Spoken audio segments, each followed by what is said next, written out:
Ovo je posljednje parče, pa razlaz. Pa ti si već dobio jedno parče. Čekaj.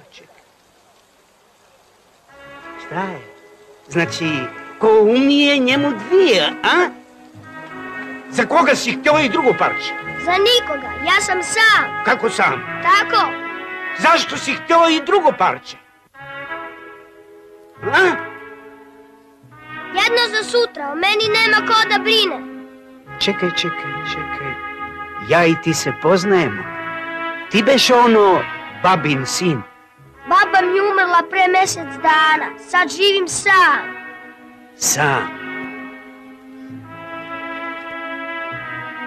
Vidi ti njega. Sam. I to mu dođe kao mnogo teško biti sam. Ma nemoj. A kako sam ja čitavog života bio sam? Učio sam zanat sam. Otvorio sam ovu pekarnicu sam. A ti ne možeš biti sam. Evo, ja ću te naučiti kako se peče lebac. Budi ti pekar kao ja. Ma ja ću ti sve pokazati, samo ako hoćeš. Eto, nisi više sam. Imaš mene. Pa je ti to malo? Nije. Onda da počnemo. Slušaj dobro.